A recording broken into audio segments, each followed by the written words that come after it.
Brestoise, déjà un an presque que Brest Tonnerre a vu le jour. Et on est déjà à 41 épisodes. Bienvenue dans ce 41e épisode, vous l'avez découvert à l'instant, où je suis rejoint comme d'habitude par la fine équipe, avec Fanche évidemment. Bonjour à tous. Et bonjour Yann. Bonjour Quentin. Bien, bonjour à tous messieurs. Et oui, Yann. Oh ouais. Ça commence par du sexy. Messieurs, dames, tout à fait.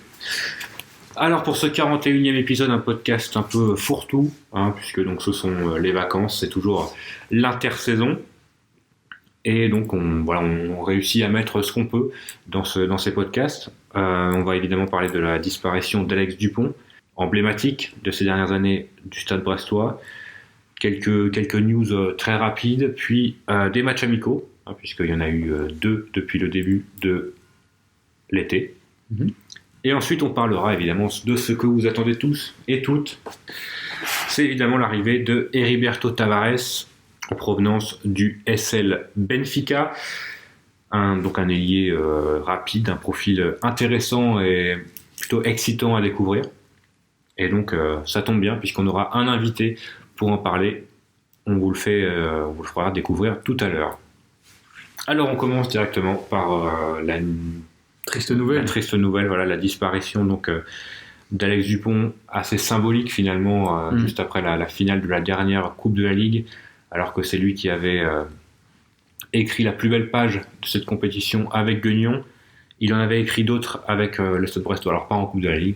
Puisque, on connaît l'histoire. On a sorti d'ailleurs un petit visuel qui rassemble les différentes prestations de Brest sur leur 16 participations dans la compétition, je crois, avec seulement, de mémoire, c'est moi qui ai fait le truc, mais 5 victoires tout au plus sur 16 saisons.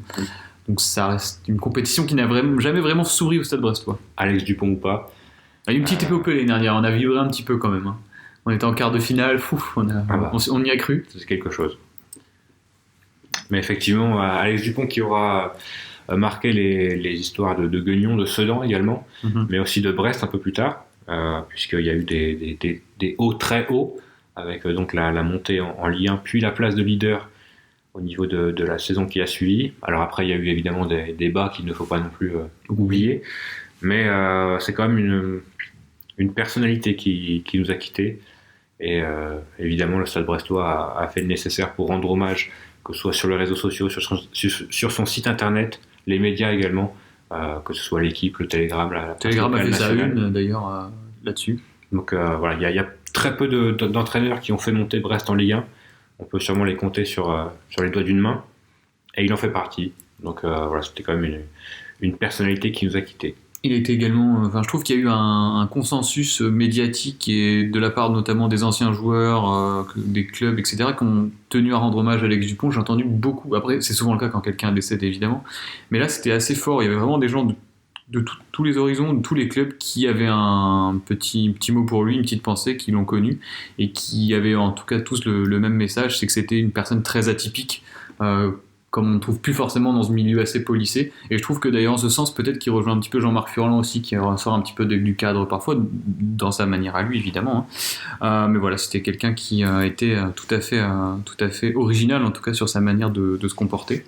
Et personnellement, moi je garderais quand même des souvenirs mitigés forcément de l'entraîneur, je parle pas de l'homme, parce que tu parlais de bas qui ont été très bas, notamment après son retour, c'était compliqué vraiment la dernière année. Je pense qu'il n'est pas le seul responsable, mais il a sa part de responsabilité. Mais gardons surtout en mémoire cette fabuleuse année 2009-2010 et l'année 2010 qui a suivi, en fait l'année civile 2010. Il y a eu presque 2 ans entre le maintien en Ligue 2. C'est ça, le maintien, la montée, puis ensuite le deuxième semestre 2010 où vraiment en Ligue 1 on cartonnait. Et voilà, il a remis un petit peu Brest sur la carte du football français à cette époque-là, et je trouve que rien que pour ça, on peut le remercier. D'ailleurs, on a vu Steve Elana en interview sur Brest Tonnerre il y a quelques temps, qui nous disait que Alex Dupont, c'était l'homme peut-être qu'il avait le plus marqué dans sa carrière. Je crois que ça lui a fait un choc, on a vu sa réaction sur les réseaux sociaux. Nolan Roux également a rendu un hommage assez appuyé, assez important à Alex Dupont. Donc voilà, une page du Stade brestois qui s'en va en tout cas. Et puis mine de rien, c'est une page qui aura quand même duré 7 ans entre ces deux passages. Je pense que là encore, des entraîneurs qui sont restés 7 ans à Brest, on peut les compter sur le doigt d'une main. Effectivement, comme Franck, je ne veux pas forcément parler de sportif parce que c'est pas la question sur le moment. il y a un peu ce mouvement en général après le décès de quelqu'un, si on essaie de se remémorer un peu ce qui s'est passé, on va voir des anciennes vidéos. Et moi, en fait, j'ai été revoir cette toute dernière conférence de presse, la toute dernière, vraiment. En fait, il y a un truc qui saute aux yeux, et rien que pour ça, je ne peux que remercier Alex Dupont pour ce qu'il a fait à Brest. C'est que c'est un club qu'il avait dans le cœur, c'est un club qu'il a compris. Il en parle comme seuls les Brestois peuvent en parler. Et rien que pour ça, c'est un membre de notre famille. Et forcément, on est attristé. Au-delà même de tout ce qu'il a pu faire sur le plan sportif, que ce soit les grandes réussites ou les échecs en quelque sorte. Et puis c'est évidemment le principal acteur de la campagne de communication Je reprends ma place et vous. Et ça restera dans les annales du Stade brestois. Non, voilà, on tenait à rendre ce petit hommage, en tout cas à l'évoquer pour entamer ce podcast. Et il y a quand même, on se souviendra de sorties assez amusantes de sa part, notamment dans conférence de presse. On a tweeté des choses. Vous pouvez aller voir sur notre compte. C'est un personnage haut en couleur, on va dire. Exactement. On va passer aux news. Et nous avons un jingle. Eh oui, c'est une nouveauté, effectivement. Les 1 an de Brestonnaire, il faut fêter ça. Et donc, petit jingle news Brestonnaire. La saison 2 va vraiment vous étonner. Ah, les supporters, là, c'est quoi les news ce soir? Alors sur Merci, comment il s'appelle? Le patron du penalty bar. Alors merci au patron du penalty bar et à Beansport également, puisque donc cette petite jingle est tirée à l'abordage, les petits documentaires que Beansport avait produit sur le Stade brestois la saison dernière. Et donc pas beaucoup de news, juste les petits résultats des matchs amicaux de la N3 et des 19 ce week-end, puisque donc les deux équipes jouaient samedi à Pen-Hélène à huis clos pour ces deux matchs. Ça doit être une première, ça, non? Pen-Hélène à huis clos. C'est vrai que... Outre les entraînements des pros, je pense que pour des matchs comme ça doit être... C'est vrai. Et donc la N3, donc la réserve, a fait match nul contre Plouzané, donc également en N3. Un but partout. Et donc c'est Samuel Gentil qui a marqué le but brestois, lui qui était donc la veille avec les pros. Tu frissonnes quand tu dis ça. Hein. Absolument. Et les U19 se sont largement imposés contre Milizac, 4-1, avec un but de Oumar Traoré, donc un joueur à l'essai, un doublé de Benjamin Le Foll et un but de Rémi Mauguin. Donc de quoi bien lancer la saison de la remontée pour les U19. Une saison importante pour eux.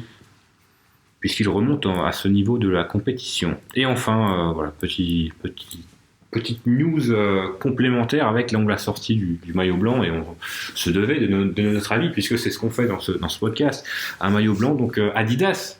Effectivement, c'est le premier maillot Adidas que l'on voit officiellement. Du blanc et du sponsor rouge. Donc à ce niveau-là, en veux-tu en voilà. Pour un maillot third, les couleurs sont plutôt respectées. Donc à ce niveau-là, Adidas, on les salue. Même s'ils traînent un peu en longueur au niveau de la production de maillots. Un petit avis, messieurs, sur ce globalement, maillot. Vu ce qu'on a eu, et Yann t'avait préparé pendant le mois de juin tout un petit panel des maillots qu'on avait eu sur les dernières saisons, notamment donc chez Nike. Je trouve qu'on s'en sort pas mal quand même. Il y a effectivement beaucoup de sponsors, mais on sait que c'est ces sponsors qui nous font tenir aussi économiquement. Et si le club aujourd'hui ne souffre pas trop des conséquences du Covid, c'est aussi grâce à eux. Donc moi je le trouve assez beau, les 3 bandes Adidas rendent assez bien, enfin franchement je suis plutôt satisfait, et voilà, c'est le type de maillot que je pense que je pourrais acheter si jamais les finances le permettent. Non, je rigole, mais si l'envie me prend, ouais, c'est clairement un maillot que je pourrais acheter. Je le trouve plutôt beau, et tu disais il respecte les couleurs du club, et ça c'est important. Attends de voir le domicile d'abord. Yann, un peu. Non, moi aussi très fan, juste peut-être un tout petit regret, c'est que le blason commémoratif des 70 ans soit très discret. Il est juste dans le col, on le voit quasiment pas. Et là, je chipote. Franchement, je suis très maillot blanc de base. Et là, effectivement, ça sera un achat probable. Alors, je pense que c'est un des plus beaux maillots, en tout cas 3e maillot qu'on ait eu ces dernières années, parce qu'il y avait eu du rose, du jaune. Ah oui, là, le noir était sympa. Mais voilà. Du bleu, toutes les couleurs. Vraiment. Et toi, Quentin, ton avis là-dessus? Moi, je trouve ça plutôt sympathique aussi. On l'a vu en action contre Lorient. Ça rendait bien, les photos sont belles. C'était plutôt sympa. Donc, par contre, maintenant, peu importe le maillot, il faut gagner des points. Oui, c'est sûr. Mais on sait que ça intéresse aussi beaucoup les gens. Je sais pas quand est-ce qu'on va le porter, ce maillot, en revanche. Parce que contre qui est-ce que... Contre des équipes, c'est quoi? Quelle couleur sera le maillot extérieur? A priori, ce serait plutôt bleu roi, selon le Télégramme. Donc voilà, des équipes qui ont des maillots bleus. Bordeaux, peut-être. D'accord. Juste, tu évoques justement ce qu'on a vu Je l'évoquais, oui. Ce qu'on a vu en amical, enfin on l'avait obtenu en amical contre Lorient. Je pense qu'on a vu que le maillot par contre. Le short, les bandes noires, je pense pas qu'elles vont rester. Ou alors ce serait une faute de goût. Oui, je pense que ce sera toujours c'est toujours le bas en tout cas, et les chaussettes Parce aussi, que possiblement, je sais pas exactement. Tu parlais du maillot, juste je t'interromps, mais tu Oui, parlais tu du m'interromps. maillot domicile qui n'est pas encore sorti, parce que celui qu'on a vu à Saint-Brieuc n'est pas le maillot officiel de la saison. Oui, c'est bien le maillot des équipes du centre de formation qui auront un maillot plutôt sympathique. Sympa, ouais. Donc, et j'imagine que le short devait faire partie de la tenue également. D'ailleurs, même l'ensemble de ce qu'on a vu du côté Adidas, Oui, plutôt Tenue sympathique, d'entraînement, tout ça. Et la veste que là on a vue, et on parlera tout à l'heure de Heriberto Tavares, c'est plutôt lui-ci est plutôt bien. Même l'annonce des recrues qui tombe pas forcément dans le kitsch et dans les vidéos un peu. Oula, tu veux parler d'un surfaites. club, tu veux parler d'un club en Je ne priorité parlerai pas du FC Lorient dans ce podcast, mais je trouve que c'est plutôt propre, plutôt bien. C'est plutôt bien fait. Ça progresse en tout cas. C'est mieux fait que les années précédentes, et je trouve ça cool. Enfin, pour moi, le club, un club, il évolue sur le terrain avec ses choix, etc. Sur ses infrastructures d'entraînement, mais également la communication visuelle est très importante de nos jours. Et sur ce point-là, je trouve que c'est pas mal aussi.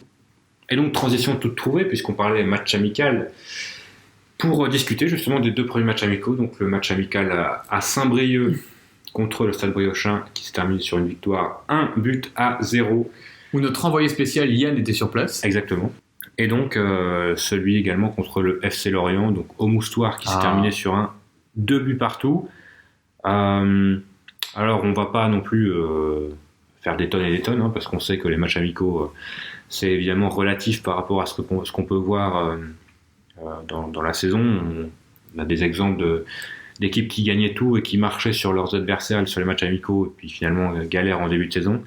Donc on va prendre peut-être une pincée de sel. Il vaut mieux les gagner quand même. Je trouve que ça dégage quelque chose pour la confiance du groupe, mais ça, c'est pas une vérité. Mais voilà, c'est toujours mieux de gagner un match. Ce qu'on a fait contre Saint-Brieuc, avec un but de Romain Perrault, c'était un match de reprise, puisque celui contre Plabennec avait évidemment été annulé, faute de Covid, évidemment, puisque c'était la raison officielle.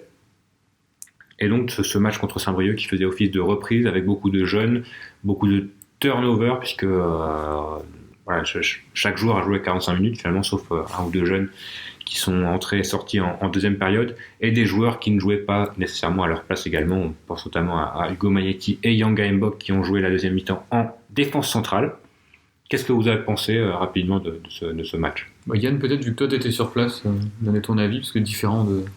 Je pense que ce qui est le plus important sur ces... Masqué, évidemment. Oui, tu étais masqué. Masqué. Oui, évidemment. Bravo. Et à distance, on respecte le geste.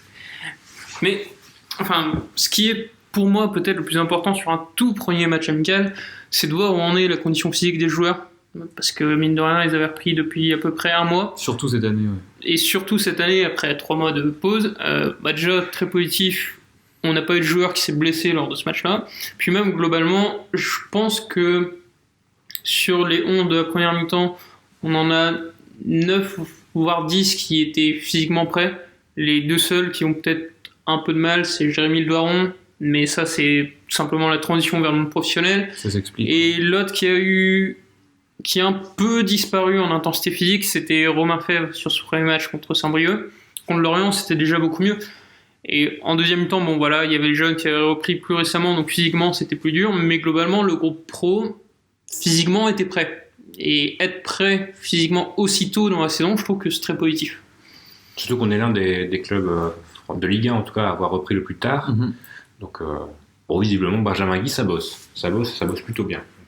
Moi, ce match amical contre Saint-Brieuc, je l'ai regardé vraiment, j'en attendais rien de particulier sur un match de reprise. On a été en première mi-temps plutôt intéressant. On a une tête de Honora également sur la transversale, si je dis pas de bêtises.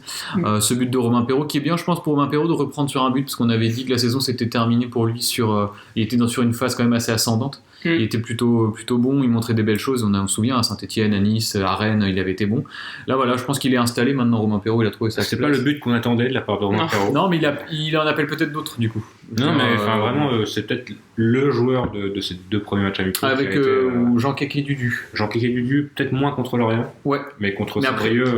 Alors à sa décharge contre Lorient, il joue la deuxième période avec une équipe beaucoup plus jeune. Oui, tout à fait. Donc je pense que dans l'équipe de la première mi-temps, il aurait fait le taf également.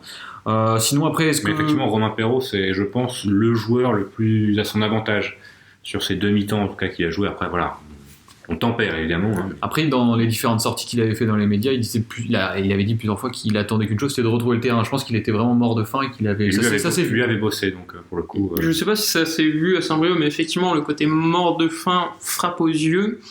Parce que on l'a entendu beaucoup pester, beaucoup râler, on l'a entendu peut-être pas s'énerver contre des joueurs adverses, mais vraiment, je pense que il avait la même attitude qu'il aurait eu sur un match de Ligue 1. Le match amical ne l'avait que de nom. Voilà. Je trouve que c'est une excellente mentalité à avoir, parce qu'on on est une équipe qui joue le maintien, donc c'est-à-dire qu'on va devoir se battre toute la saison pour accrocher des points à droite à gauche.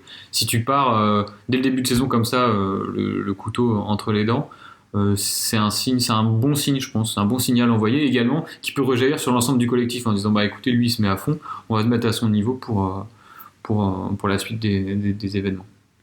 Je sais pas si on le laissera ou pas, hein, ça, mais... Et au final, le seul joueur qui, de mes yeux, que ce soit à Saint-Brieuc ou même à Lorient, ne s'est pas forcément montré dans cette attitude-là, couteau entre les dents, c'est Julien Faussurier.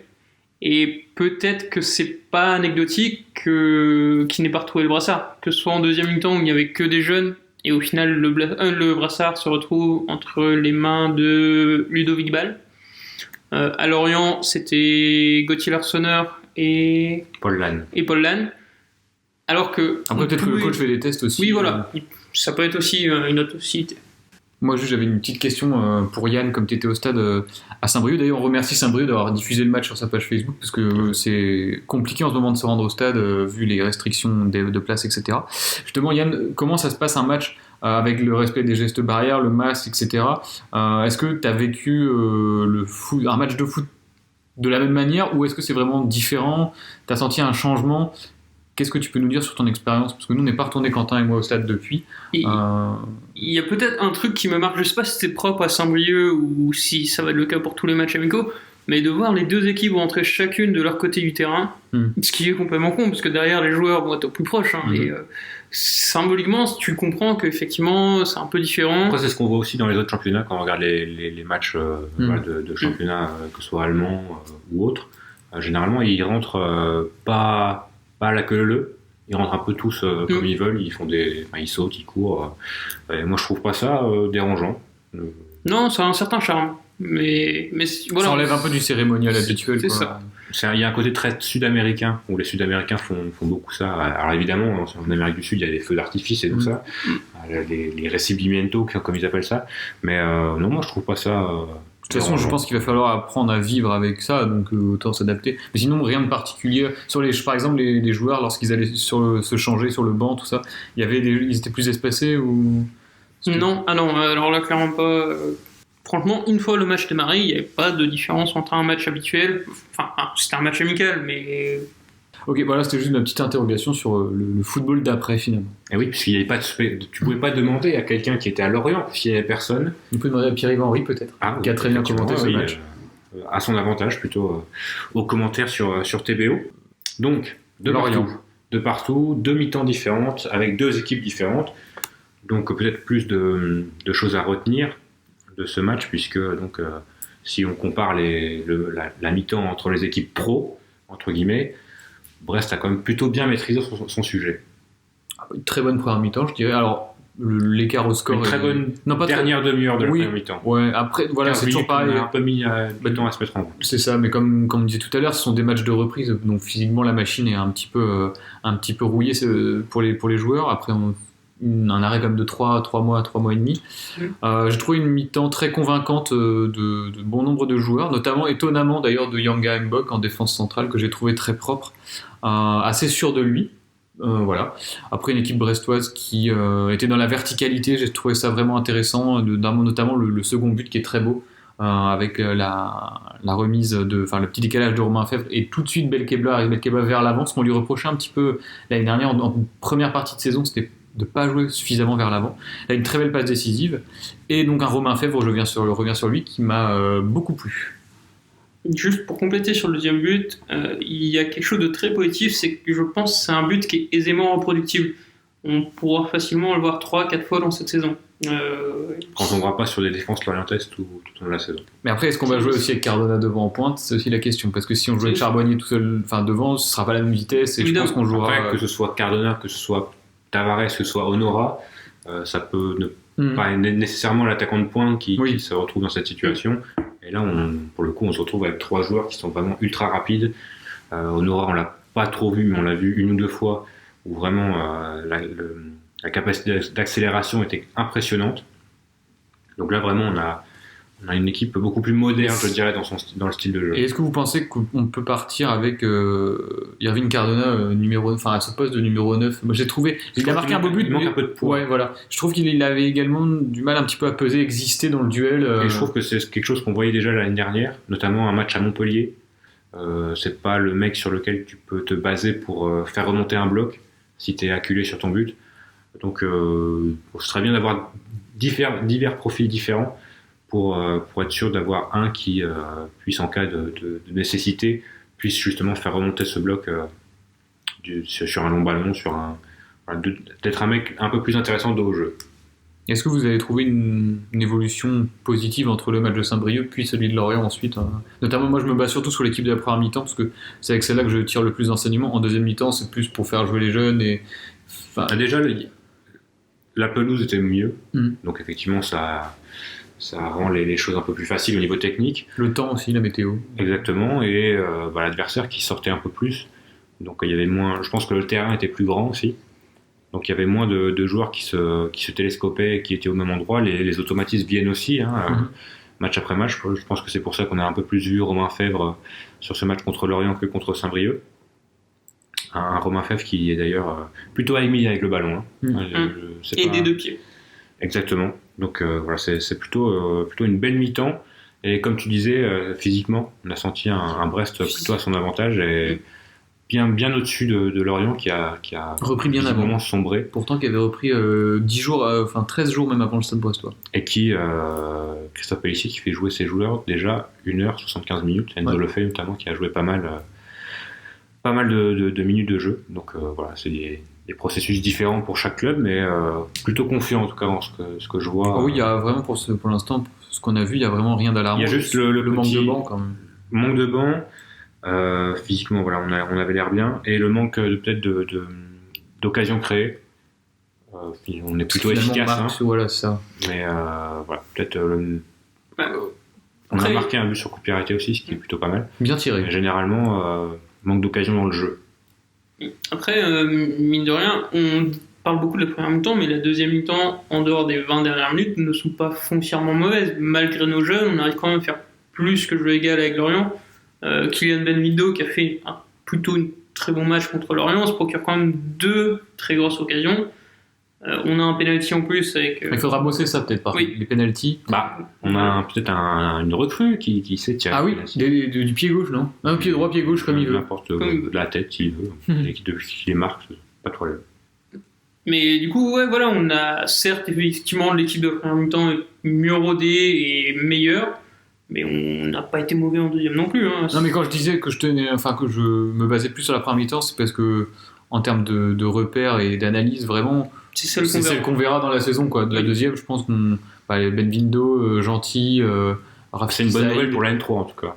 Oui, c'est sûr, mais voilà, je pense que les recrues qui vont arriver, par exemple Tavares qui est arrivé depuis, vont entrer dans ce turnover et on verra de moins en moins ces jeunes. Je pense que c'est normal, même si Olivier Dalloglio montrait que si tu étais bon et que tu aurais ta place dans l'équipe, donc les jeunes se montrent et c'est aussi positif, mais c'est pas cette équipe-là qu'on verra en championnat. Après voilà, soyons objectifs et on peut dire qu'il y a peut-être aucun jeune qui pour l'instant peut envisager de démarrer peut-être dans le groupe Rafiki Saïd parce qu'il a un profil qu'on n'avait pas avant Tavares aussi. Mais voilà, qui a quand même je pense des qualités qui peuvent faire la différence en Ligue 1, mais à part lui je pense que voilà, il n'y aura pas de jeunes dans le groupe à la première journée. Même pas Idrissa Diop? Je pense pas parce qu'à son poste on est quand même pas mal. Même si cette année on pourrait être 20 dans le groupe, je crois. Et avec les 5 changements qui ont été autorisés pour la saison, peut-être que ça va justement laisser plus d'opportunités aux jeunes. Mais Idrissa Diop qui n'a toujours pas joué à son poste dans cette préparation, donc il y a des circonstances atténuantes sur ses performances Et moyennes. autre mauvaise nouvelle pour les jeunes, si je puis dire, c'est l'arrêt finalement de la Coupe de la Ligue qui aurait pu éventuellement leur donner un petit peu de temps de jeu, comme on a vu l'année dernière avec Magnetti, Mbok qui ont joué beaucoup cette compétition. Comme il n'y en aura pas l'année prochaine, ça va être uniquement des matchs de championnat et 1 ou 2 matchs de Coupe de France, évidemment, pour le Stade Brestois. On espère mieux, mais bon, on n'est pas forcément mis en coupe avec les coupes. Donc voilà, c'est des matchs qui seront toujours au couteau, des matchs de Ligue 1 où chaque point va compter. Ça, à mon avis, on ne les verra pas beaucoup. C'est dommage parce que je pense qu'on a vu avec Magnetti par exemple, et je pense que c'est le meilleur exemple, qu'il a réussi à prendre du galon en jouant davantage de matchs. Et justement, cette Coupe de la Ligue pouvait être une opportunité pour ces Sacré jeunes cuisseau, Magnetti. de se montrer. Et effectivement, je trouve que dans cette préparation, il est plutôt bon aussi. Malheureusement, à son poste. Il avait montré des belles choses finalement l'année dernière. Oui, tout à fait. Donc on avait été, toi le premier, assez enthousiaste finalement par rapport à lui. Peut-être la saison d'Hugo Magnetti au milieu de terrain à Brest. Ce serait bien qu'il joue à son poste en tout cas, parce que là cette année, pour l'instant en préparation, ce n'est pas le cas. Quelque chose à rajouter sur les matchs amicaux? Non. Gurbic transparent sur ce match. Oui, puis, on a flairé le bon coup. Oui. Je pense que...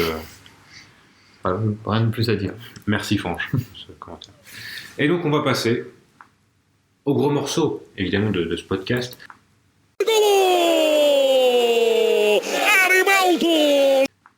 Une arrivée, c'est pas tous les jours, hein, surtout ces derniers temps, puisque la dernière arrivée remontait à Ronald Pierre Gabriel. 2-3 semaines, Oui. 10 jours, 2 semaines. Et voilà, en plus c'est une arrivée Inattendu. intéressante, on va dire, qu'on va découvrir en même temps que vous finalement, sauf notre invité. Donc Heriberto Tavares, qui arrive pour 4 ans en provenance de Benfica. Il était prêté à Boavista l'année dernière et à Moreirense il y a 2 ans. Et donc qui est formé au Sporting Portugal, qui est arrivé quand même à Benfica il y a 4 ou 5 ans. Et donc un profil qui est plutôt atypique pour l'effectif brestois, puisque donc c'est un ailier qui est capable de jouer à gauche, à droite, même en pointe. Il a pu dépanner en pointe. Juste derrière l'attaquant aussi, un profil très polyvalent et surtout qui est explosif, qui accélère, qui cherche le 1 contre 1. Comme Olivier Dalloglio le disait, c'est un profil qui manquait dans l'effectif brestois. Et donc c'est le moment peut-être d'introduire notre invité. C'est Yann de Brestonnaire, un podcast plutôt intéressant qui suit pas mal la Liga NOS et qui va nous parler un peu de Heriberto Tavares, qui a regardé un peu plus que nous, puisque nous on a regardé des vidéos de 3-4 minutes, mais c'est tout le temps les mêmes actions qui se reproduisent, donc voilà. Aux spécialistes. Alors, peut-être avant Après, t'as la pression là, mon gars. avant de Parce démarrer. que ce podcast, on va le réécouter dans un an. S'il a fait un énorme flop et que tu nous le vends, aïe aïe aïe. Avant peut-être de démarrer sur le joueur même, sur le transfert, quelque chose qui est assez marquant, notamment sur ce mercato, c'est que ça sort de nulle part. On en parlait, je crois que c'est jeudi soir, sur et les samedi médias. c'était signé. Ce sont même les médias portugais qui ont lancé la Oui, rumeur, donc tout à fait. Ah ouais, parce que quel jour c'est jeudi soir? Jeudi soir, Jeudi soir, parce que samedi soir il était à Brest déjà. voilà. C'est... vendredi soir même. Vendredi. Parce que le match amical, c'était pendant le match amical, et exact. le match amical était vendredi soir. Bon, ça c'est un point, ça montre un changement. Ça montre aussi qu'on arrive à garder nos pistes plutôt secrètes. Parce que c'est un joueur qui aurait pu intéresser le FC Lorient par exemple. Par exemple. Alors maintenant sur le joueur, on va parler d'emblée, on va pas s'exciter pour rien non plus. On n'a pas recruté Cristiano Ronaldo. Oh putain. On a recruté quelqu'un qui effectivement peut être une excellente surprise, mais qui à côté peut totalement se rater. Faudra jamais perdre de vue cette saison que Heriberto Tavares, qu'on va appeler Eri par facilité, ça reste un pari. Ça peut être quelqu'un qui va nous faire 7-8 buts dans la saison ou aucun. Mais ça reste quand même, comme le disait Quentin et comme l'a dit Olivier Dalloglio, c'est un profil qu'on n'avait pas. Et moi je pense que c'est un pari qui pourrait être gagnant, et pour plusieurs raisons. Déjà la première, comme tu as dit, formé au Sporting, qui globalement a formé plusieurs joueurs de qualité, qui ensuite a réussi à se retrouver à Benfica après un... Et en fait, ce qui se passe depuis qu'il est professionnel, c'est-à-dire 4 ans, c'est qu'il joue tout le temps. Du côté de Benfica, il a joué, je crois que c'est en 2 ans, il a joué 78 matchs sur 84 possibles. Avec la B du coup. Avec la B, tout à fait, avec la B. Pour rappel, au Portugal, Porto B, Benfica B, le Sporting B, il me semble Guimarães B aussi. Braga B, non. Enfin, ils évoluent en D2 portugaise. Les réserves peuvent monter jusqu'au deuxième échelon de la pyramide nationale. C'est ça. Elles peuvent pas aller au-dessus. Donc c'est un niveau qui équivaut à quoi la Ligue de portugaise? C'est du national chez nous ou... C'est, ouais, je dirais dépend quand des même national, mais c'est surtout un championnat très particulier parce que c'est très hétérogène, y compris dans les équipes. Il peut y avoir un mec qui aurait un niveau CFA2 qui va jouer avec un mec qui a le niveau Ligue 1 dans la même équipe. Voilà, on a regardé des vidéos et dans une vidéo il y avait Luka Jovic. Voilà. Donc, voilà, Luka Jovic qui est maintenant au Real Madrid. Si on regarde en fait même les joueurs avec lesquels Eri a joué du côté de Benfica B, il y a quelques noms qui parlent. Hein. João Félix, Jetson Fernandez. Beaucoup de congratulations d'ailleurs, de félicitations du côté de Heriberto, donc ce qui pourrait nous faire dire que c'est quand même un bon coéquipier apprécié. En tout cas, il a l'air souriant, l'ami. Tout à fait. C'est déjà positif. Il a un nom qui pète. Hein, Heriberto, ça. C'est un nom de sort dans Harry Potter. Puis Harry Potter, apprécié de ses joueurs, mais je pense aussi apprécier des entraîneurs en fait, parce que il a fait 2 ans avec la B de Benfica en D2, et après il a fait un choix qui n'était pas forcément aisé. C'est celui de. Accepter d'être prêté ou... Non, les prêts à Benfica B, tu n'as pas le choix de les accepter, pas se mentir. Mais il aurait pu aller dans des clubs un peu faciles ou même rester en D2, et il fait le choix quand même d'aller du côté de Moreirense. Moreirense qui était en première division, je crois que c'est depuis 2013-2014, et qui en fait enchaînait les 15e, 16e, 15e, 14e, 12e places. Un peu un Brest du Portugal. Ouais, et avec des infrastructures vraiment très très médiocres. Un Brest du Portugal, quoi. Ouais, en deçà encore. Et du coup, il y va, et il joue tout le temps. Mais littéralement, il joue 32 matchs sur 34. Il peut pas jouer, c'est ça. 2 matchs qu'il n'a pas joué, c'est parce qu'il peut pas jouer contre Benfica. Donc c'est quand même un gars qui physiquement tient la route, quoi. Qui physiquement tient la route, et qui en fait est même fiable, parce qu'il y a un point qu'il faut savoir sur cette équipe de Moreirense, que j'ai pas mal vu quand même sur cette saison 2018-2019, c'est que c'était une équipe qui, sans être mauvaise avec le ballon, était assez défensive. Et malgré tout, Eri arrive à se faire sa place, à être indiscutable. Il est 2e meilleur buteur derrière Chiquinho. Il met 7 buts, ce qui, honnêtement, s'il met 7 buts à Brest, je prends tout de suite, très heureux. Ouais. Et surtout, il a quand même eu quelques matchs excellents. Et est-ce qu'il a été bon contre les très grosses équipes du championnat? J'aurais tendance quand même à dire que c'est quelqu'un qui aime les gros matchs. Pas forcément les gros matchs, en se sens contre les grosses équipes, mais si vous avez l'occasion de retomber sur son match, soit contre Aves ou contre Rio Ave, c'est 2 matchs qui partent très vite, avec une tension qui monte assez grande. C'est vraiment les matchs où tu sens que ça peut se battre, etc. Et les 2 fois. Comme Romain Perrault, quoi, un peu. C'est ça. Vraiment, plus la tension va être là, plus il va être présent. Je pense que sur un derby contre Lorient, moi je l'attends de pied ferme.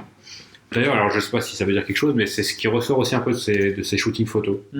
Un mec qui a quand même la niaque, qui pose ses couilles sur la table. Voilà, qui... Ouais, puis dans son body language qu'on voit, enfin le capitaine, il met la main comme ça, voilà, on sent vraiment qu'il a le point en rageur. Effectivement, c'est pas quelqu'un qui semble polissé, neutre concernant, voilà. Moi, perso, je le connais pas, je vais pas mentir, mais d'après ce que tu me dis, c'est plutôt encourageant en tout cas. Après, bien sûr, là, on met en avant le côté positif. Moi, c'est un point que je tenais vraiment à mettre en avant, sa capacité à s'adapter dans un club pas facile, sa capacité à avoir un registre plus défensif que ce qu'on pouvait supposer, parce que après, offensivement, en fait, c'est un joueur qu'on n'a pas à Brest, mais c'est le genre de joueur que tout le monde connaît. Je crois que c'est Quentin qui utilisait cette expression, c'est le joueur qui sait faire lever les foules, qui typiquement, joueur frisson. Voilà. Il va prendre le ballon, essayer de faire 3-4 dribbles, ça va passer une fois sur 15, sur 20, mais la fois où ça passe, c'est exceptionnel.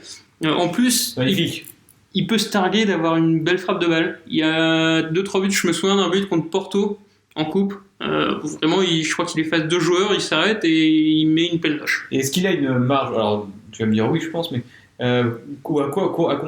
à combien évalues-tu sa marge de progression? Ou alors, où est-ce qu'il peut progresser encore? Parce que pour l'instant, ce que tu dis, c'est il joue régulièrement, il est présent dans les bons matchs, donc c'est plutôt positif. Quels sont quelque part ses points faibles en fait? J'ai envie de te dire que c'est un peu les points faibles qu'ont tous ce genre de joueurs, c'est qu'il y a une irrégularité chronique. Tu peux le voir briller 3 matchs de suite et puis ne plus le voir pendant 5 matchs. Même au cours même d'un match, tu peux le voir être brillant pendant 20 minutes et disparu sur Brest. Puis c'est un peu le pendant des joueurs qui sont comme ça, qui font des différences individuellement, c'est qu'ils ont trop tendance à vouloir les faire seuls. Un petit peu individualiste, du coup. C'est ça, et ça se ressent en fait particulièrement dans le style de Herry, qui est certes un joueur de couloir, mais surtout un mec qui adore rentrer dans l'axe. C'est un peu totalement l'inverse de Franck Honora au final, on lui reproche beaucoup de surtout rester sur le côté. Enfin, c'était le reproche qui était fait à Saint-Etienne. Là, c'est l'inverse, il est presque jamais sur le côté, il se centre au final très peu.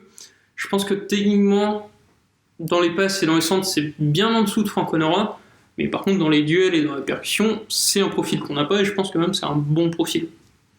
En fait, c'est un joueur qui a tous les outils pour être le parfait ailier moderne. C'est-à-dire qu'il est puissant, il est athlétique, il est très rapide, voilà, sa capacité d'accélération est foudroyante. Maintenant, techniquement, il est bon. Je pense de ce qui ressort de ses vidéos, c'est qu'il est bon, mais c'est qu'il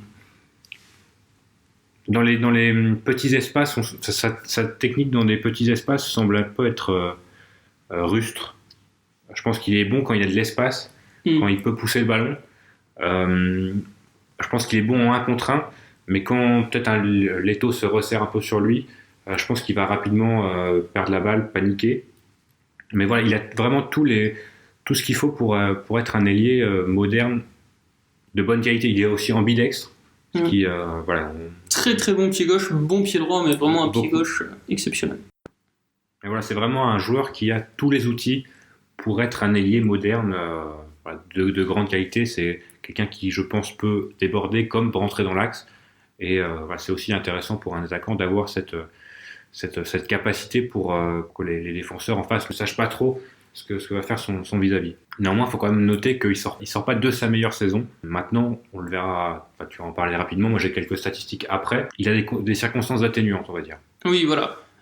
Je vais pas vous mentir, s'il y a bien une équipe que je regarde pas en Liga NOS ces derniers temps, c'est Boavista, et c'est pas pour rien en fait. Quand il débarque à Boavista, l'entraîneur c'est Lito Vidigal. Et on le connaît, Lito, le connaît. Pour vous le présenter, Il va nous dire que c'est Pablo Correa. je pense que Pablo Correa passerait pour Pep Guardiola à côté de lui. Ah oui. On est sur un entraîneur, mais vraiment sur l'anti-football absolu. Il y a des rumeurs, je pense qu'elles étaient fausses, mais des rumeurs assez insistantes comme quoi le mec demandait au jardinier de son ancien club, à savoir Arouca, de défoncer la pelouse avant les C'est pas chez les gros matchs. Sparfel qu'on verrait ça, moi je peux vous dire. Et ça s'est ressenti en fait dans tout le style jeu de Boavista sur le début de saison. Vraiment très peu de ballons pour les offensifs, très peu d'occasions, très peu d'incursions dans la surface. Et le souci, c'est qu'en fait, tout l'effectif a été bâti par Lito Vidigal dans sa volonté-là. Et même si Vidigal a été viré en décembre, ça n'a rien changé. Parce que t'as pas les joueurs pour mettre un football offensif. Donc forcément, j'ai jamais trop compris en fait ce choix de partir là-bas. Je vois pas pourquoi un offensif, surtout avec ce profil-là, aurait envie d'y aller. Alors il y est allé, il a quand même joué. C'est un point positif. Les autres recrues jusqu'ici n'ont pas beaucoup joué la saison dernière. 17 titularisations, 11 entrées en jeu, pour un total de 1459 minutes. Sachant qu'il n'a quasiment pas joué après la reprise du championnat. Je sais pas si c'est pour des raisons physiques ou choix de l'entraîneur, mais... Donc il a quand même marqué 4 buts, 0 passe décisive. Certains sites disent qu'il a une passe décisive, mais c'est parce qu'il a obtenu un penalty. Et avec 4 buts, il me semble qu'il est meilleur buteur de son équipe. Absolument, meilleur buteur de son équipe. Une équipe qui a marqué 28 buts en 34 matchs, donc ça rejoint un peu ce que tu disais sur le profil plutôt défensif. Et je rajouterais que sur ces 28 buts, il y en a seulement 13 dans le jeu.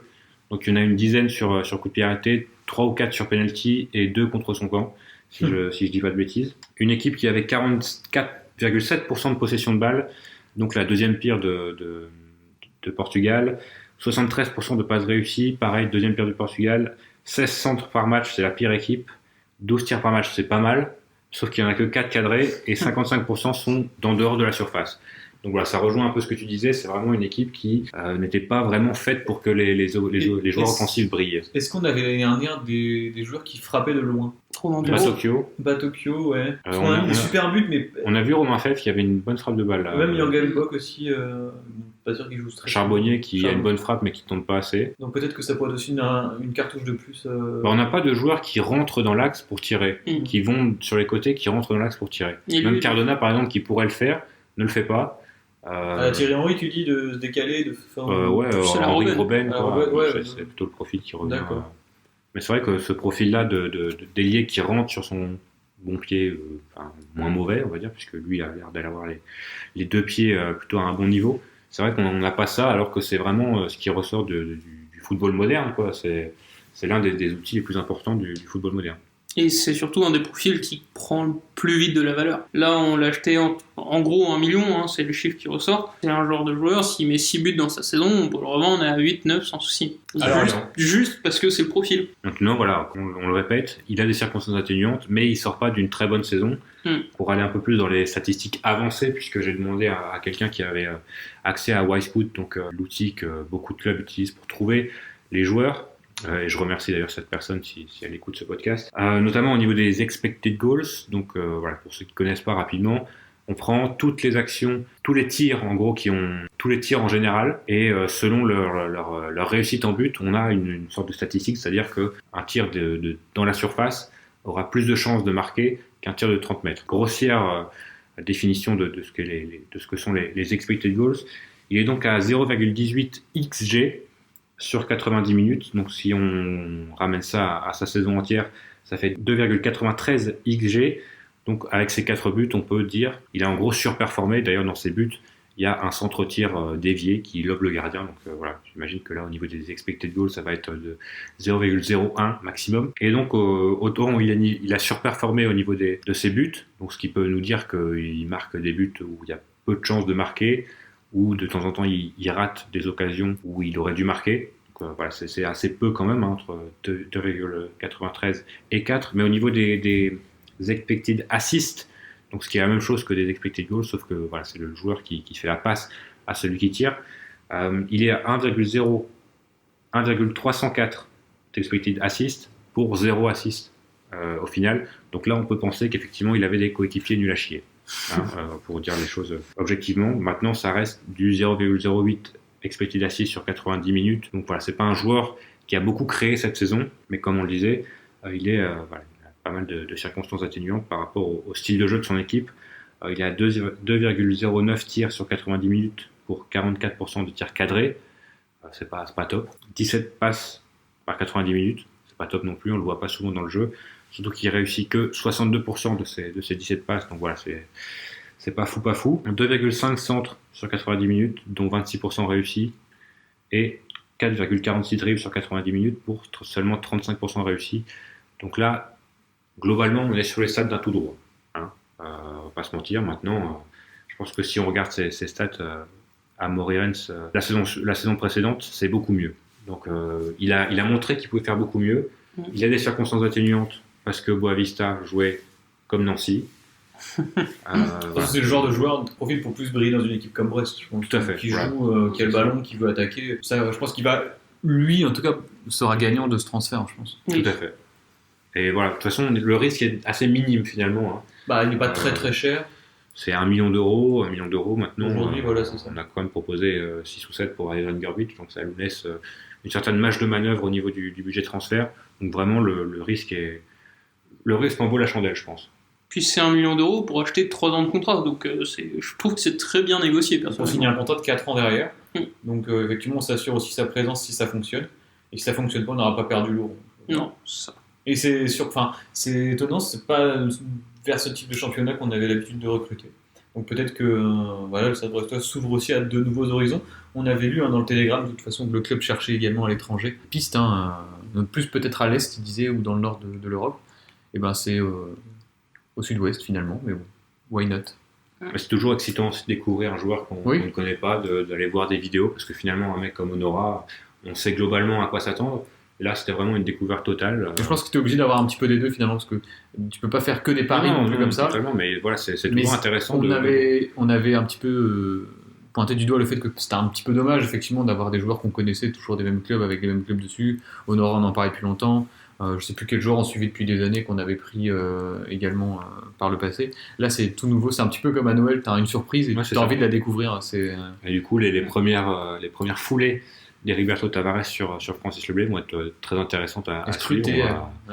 On va voir ça, on va découvrir. Recrues, mais on va découvrir. Plus, il y a ce côté agréable de voir que le club aussi bosse bien, puisque visiblement Olivier Daouglio est en accord avec, il connaissait le joueur depuis plusieurs semaines, selon ses dires. Donc ça veut dire que Grégory Lorenzi, Olivier Dalloglio bossent main dans la main. C'est souvent la recette pour un club qui avance et qui travaille bien. Donc on va voir. Hein. Je pense qu'il n'y a aucune raison d'être Est-ce que vous avez un a priori sur le joueur? Est-ce que vous êtes plutôt hypé? Est-ce que vous êtes plutôt déçu? Est-ce que les statistiques que je vous ai données rendent la piste un peu moins excitante? L'idée excitante, l'idée de recruter ce type de joueur dans ce formé à Benfica, enfin formé au Sporting, mais qui a fait quand même une grande partie de sa jeunesse et des dernières années, qui a démarré en tout cas à Benfica. Moi je trouve ça intéressant. C'est une nouveauté parce que voilà, on a recruté des joueurs qui venaient de Ligue 2, de Romain Perrault du PFC, Honora qui était longtemps à Clermont, à Saint-Etienne qui a joué très peu de matchs. Là c'est l'inconnu et le fait que ce soit l'inconnu, ça me hype un petit peu comme tu dis. Après, tu disais également Yann, on n'a pas recruté je pense Cristiano Ronaldo, donc j'attends pas forcément de lui en tout cas dès cette première saison. Et d'ailleurs, le fait qu'il mette 4 ans de contrat, c'est peut-être ça aussi, une première année d'adaptation. Il faudra être assez juste envers lui aussi, quand tu arrives dans un nouveau championnat, une langue que tu parles pas. Mais bon, sur le profil, sur l'idée, ouais, je trouve ça très bien. Moi, je suis hypé, effectivement, et d'autant plus qu'en fait, je suis très curieux de savoir comment on va l'utiliser. Parce que c'est justement le genre de joueur qu'on n'a pas, qui en plus peut jouer vraiment à gauche, dans l'axe et à droite. Personnellement, je le préfère à droite et dans l'axe, là où il peut le plus rentrer. On a déjà Franck Honora, donc a priori, il ne sera pas là, mais je suis vraiment très curieux de voir comment ça peut tourner pour lui. Moi, je l'imagine pas trop dans l'axe, bizarrement. Parce que physiquement, il a l'air assez frêle, et on a déjà Cardona, on pointait du doigt justement. Frêle, mais assez grand quand même. Ouais. Quelle taille il fait 1,81 peut-être. Ouais, 1,80 et quelques. Quand il va se tomber face à Romain Thomas et Ismaël Traoré, ça va faire bizarre. Mais... Hypé, mais c'est pas sûr que ce sera une réussite, quoi. Ça reste un pari, il faut pas l'oublier. Comme un degré de risque qui est faible, mais voilà, c'est possible que ce soit un bid, comme on a eu. Dans tous les mercatos, tu as forcément un taux d'échec qui existe. Donc. Et voilà, la plus-value potentielle vaut quand même, je pense, Alors le Télégramme parle de 900 000 euros hors bonus. On ne sait pas justement si dans ces bonus il y a un pourcentage à la revente. Je crois que c'est Nicolas Villas qui parlait de 1,1 million d'euros. D'accord. Donc, ou le quotidien portugais qui avait sorti ça initialement. Donc ça peut peut-être être 900 000 plus 200 000 de bonus s'il y a maintien, s'il met 5 buts, s'il met 1 but. Quelque chose à rajouter peut-être sur... On attend la suite du mercato maintenant. Parce qu'on a vu à Lorient, il y avait des manques, notamment en défense centrale, quand Brendan Chardonnay et Jean-Kévin Duverne ne pouvaient pas être alignés, c'était Young Gambok et Hugo Magnetti. Il est temps de recruter derrière, je pense. Il y a eu des rumeurs. Il y a eu des rumeurs, mais visiblement pour l'instant, rien, en tout cas à l'heure où nous parlons, rien n'est fait.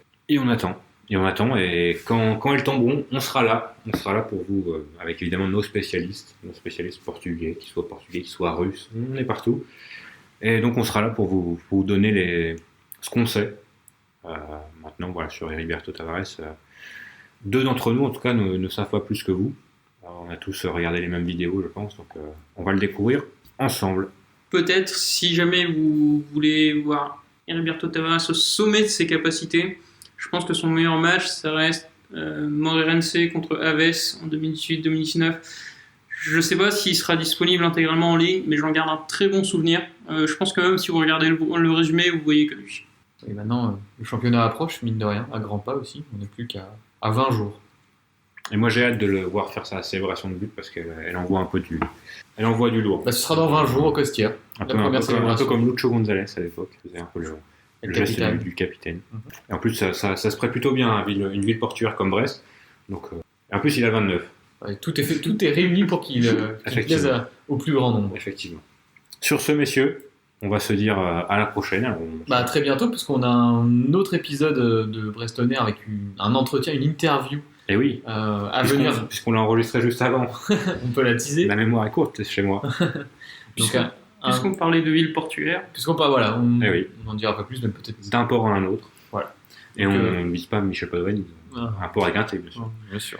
Donc ce sera ce week-end pour le podcast Michel Padovani. Absolument. Puisqu'il nous a fait la gentillesse de répondre positivement à une demande d'interview, et notamment c'est la JOCR également qu'on remercie.